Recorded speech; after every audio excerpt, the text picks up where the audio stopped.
think one of the biggest discoveries that I've had is recognizing that life is happening for you and not to you. And I think that was the biggest shift for me, going from all the turmoils in my trading career to then finally getting to the stage of being consistent. And I think when you realize that life is actually happening for you and not to you, you stop becoming the victim of your circumstances. And I think, traders, it's very easy to blame the charts, blame the market makers, blame the stop loss hunts, blame the brokers, blame whoever you want, versus taking accountability for yourself. And you have to get to a stage where you realize that, guess what? I've been trading for 3, 4, 5 years now. And surely along this journey, I've learned something about my behaviors and actions. And you also have to ask yourself, I've tried this strategy, that strategy, and now I'm using this strategy. And if it's only 3, then well done. But more often than not, it's more than that. You have to say to yourself, when do I stop pointing the finger and recognizing that this could be me? And I'll be honest with you, the circumstances that I've gone through in my life, let's say leaving my sales job 3 times and returning back, happened for a reason. If I didn't come back on 3 occasions, then I wouldn't have crossed paths with my wife. That's life happening for me. If the circumstances with my mum wasn't the way it was, then would I have had the drive and the motivation to push to get where I've got to? Would I have had the pain to be able to be the source of my drive and motivation to achieve what I've been able to achieve? Probably not. Would you be in the situation that you're in now, which is pursuing this craft, building this business, becoming and developing to become an entrepreneur, if you weren't going through something in your life that you wasn't happy about? And I think we have to start taking responsibility now and saying to ourselves, well, enough's enough. Like, we can't continue to live our lives the way we're living, continue to do the same things that we're doing over and over again and expect to get different results. And I think one of the key indicators for me was recognizing when the alarm bells were ringing. What were the red flags? And it's pretty simple. I'll let you into a little secret. If you wake up in the morning and you're thinking about the previous day, or you're thinking about your day ahead because you done something you shouldn't be doing, then that's your indicator. In simple, plain English, regret is your guideline. And the reason why I suffered the most wasn't because I done dumb shit. It was because I continuously done dumb shit and I knew that I shouldn't have done it. But because I did, it eventually caught up, which it will with you, and tortured me. And regret will torture you. And you have to start to get to that stage, guys, where you realize that the indicator or the alarm bells or the red flag, whatever it may be, that is alerting you to those feelings and emotions that are making you or encouraging you to make those decisions that you know you shouldn't otherwise be making, you have to listen to it. Because if you don't, what happens? It will build up. And I'll be real with you, because there's money involved, guys, there is an element of addiction. Okay. I once was a gambler. I once was a heavy drinker. I once smoked things that I shouldn't have smoked. And anything that you do that is an addiction has consequences, i.e. trading.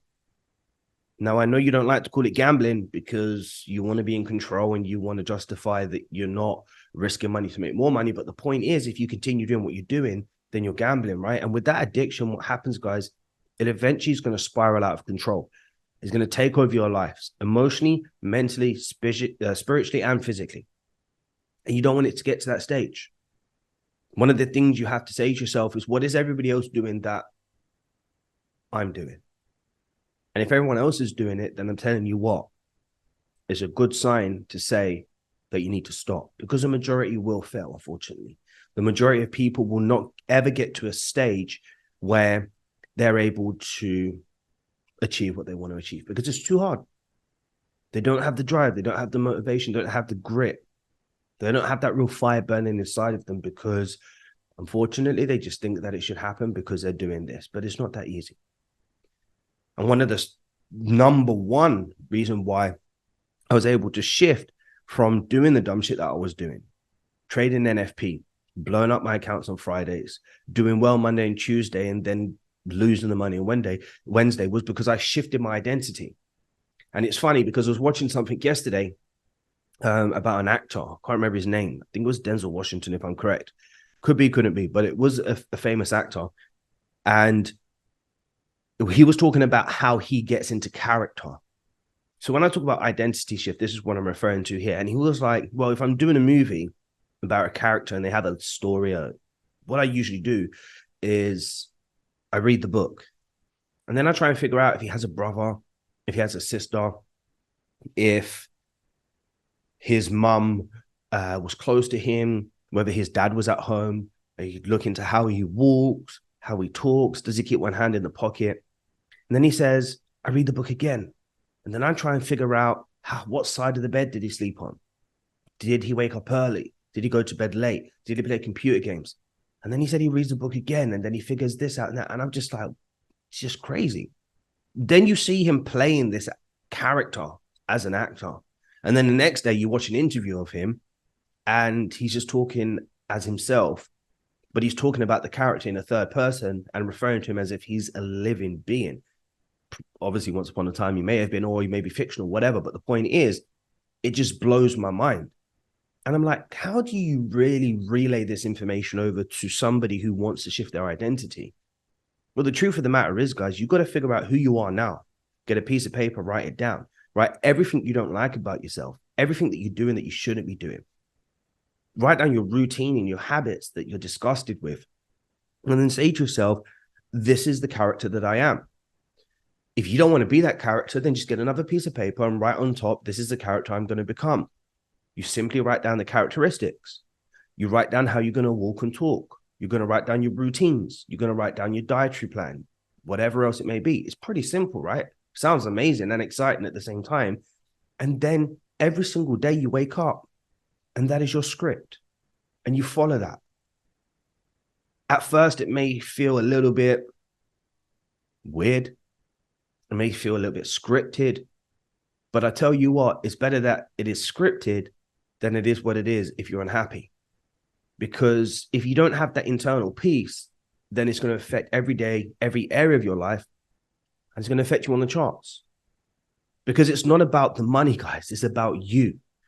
And once you realize that, which it took me a very long time to realize, you guys get an opportunity to fast track this because you watch videos like this. You hear experiences like mine. You probably watch many other videos and experiences of other people and probably read loads of books and podcasts and whatever else. We've done the journey. If we're able to get here, at least to the point of being able to speak to you and share our experiences, then we've come further than you are now. I'm not saying you haven't come far. I'm not taking that away from you, but we've come further than you are now. And that is why you got to take the bull by the horns and you got to realize that it's not the money. It's not the materialistic things. It's not how somebody articulates themselves. It is you. It is you, you, and solely you. And you have to recognize that. And once you become that guy or that woman, then the money situation, guess what? It flows. One thing I didn't do and I don't do now is I don't negotiate. And I think that's what too many of you are doing. You're negotiating just a little bit too much. And the problem here is this, it's the negotiation happens not on the charts, it happens off the charts. Your alarm goes off in the morning, you negotiate, you press snooze. You say you're going to wake up 5:30 every morning and you don't, you negotiate. You say you're going to hit the gym, you go 2-3 times and then you don't go anymore, you negotiate. You say you're going to start a healthy dietary plan, and you do it for 5 days and then you negotiate on the weekend. You say you're going to focus on your transformation. You're going to give up going out on the weekend, drinking, smoking, drugs, all of that shit. And then guess what? You negotiate and you do it because you deserve it because you've worked hard this week. Oh, I'm going to make sure that my office is clean or my room is clean or I make my bed, but you don't do it and you negotiate. Or you put the plates and the cups in the sink and you don't clean them and you're like, oh yeah, I'll do it in the morning. You negotiate. All the negotiation that's happening in your life, when you get onto the charts, it's like, let's follow this plan. Let's wait for the confluences and criterias, but you negotiate in 99.8% of the time off the charts. When you get here, guess what happens? You negotiate. If you cannot make concrete decisions and stick to the plan, the script, adhere to just the smaller things in life, or be disciplined in the smaller things of life, then how are you going to do it here on the charts? It's not going to happen. When you guys create the person that you want to become, that you're proud of, you're going to be able to crush anything. That confidence just spews out into every aspect of your life. And I think about it, you might not like this, but when you see somebody who's a buff woman or a buff man, and you look at them and you see them walk in with their head high, shoulders back, chest up, whatever else, okay? You're like, oh, look at that. Look at him. He thinks he's so nice. She thinks he's so nice. But hold on a minute. Don't you want to carry that confidence secretly deep down? They've become the person they've wanted to become. Okay, some of them may be depressed behind closed doors, but whatever. We're not talking about those people. We're talking about those ones that are confident. And your physical appearance doesn't determine your confidence. Don't get me wrong. But what I am saying is confidence in yourself will naturally allow you and give you the drive and the motivation to actually crush any goal that you want. How are you building that confidence? What are you doing? You're just lying around, still eating takeaways, drinking alcohol, smoking, doing this, doing that, have a terrible routine, going to bed late, going out on the weekends. That kind of shit needs to change, right? You want to change your life and achieve what you want to achieve in the future, then you've got to create that kind of routine and path that when your friend, family member looks at you, they'll be like, you're crazy, man. You're absolutely obsessed. And this is where you have to realize the strategy is not the tool. You're the tool. You're the one that needs to be used to get the results that you want. This is just the physical. It's up here that needs to be worked on. In here that needs to be worked on. And kind of the formula to doing that is making sure that you're in peak physical condition. I didn't say shape-wise. I just said at least doing something to keep yourself healthy. Physical. Then you work on the mental. Then once you work on the mental, then guess what happens? That just drips and drips and drips into the emotional. You guys are doing it the wrong way. You think, because I'm emotional, let me work on my mental, and you're leaving the physical. And because you're doing it in that order, you're staying where you are.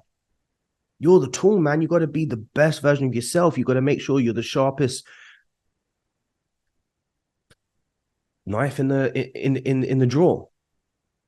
That was so terrible, but you get my point, right? You got to make sure that you are ready and available all times so that you're not having to get ready. Are you thinking about that? Because again, it's not just about on the charts.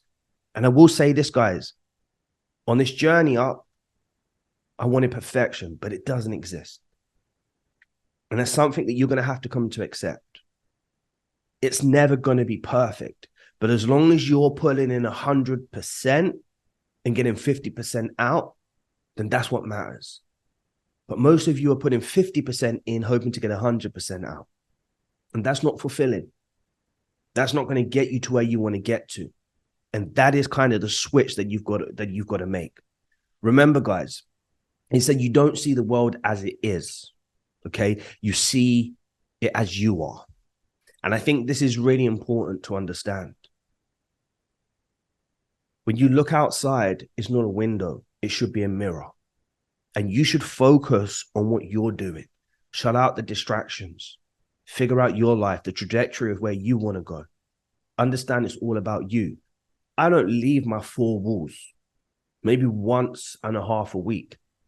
It sounds sad, but I'm too focused on me. I'm too focused on my journey. I'm too focused on pursuing my dreams, securing my wife and my son's future, making sure that I'm ready, available to help my friends and family when need be. And I know it sounds a bit morbid, but what if I don't wake up tomorrow? What if I'm looking back down and I see me in the past, or this being on the earth that couldn't be bothered to get out of bed, that didn't want to change his behaviors on the charts, that constantly feared and was anxious about his approach so that he forced it and then constantly blew up accounts, that never was able to provide for his wife and his son, friends and family, and have an impact on the world, who died and had a massive casket because he was overweight, because he didn't want to hit the gym and be healthy. that I wasn't able to tick off all the wonderful things that I have on my bucket list. But I don't want to look down and see that. Do you understand me? You have to understand whatever else is happening out there in the world, it isn't the truth. It isn't your truth. You have to see your world for what you want your world to be. And once you start living in that realm, in that bubble, that's when things start to change for you. And I'm in my world. I'm in my realm. And I'm sharing my experiences and these stories with you because I want you to start entering yours. Until next time, guys, take care.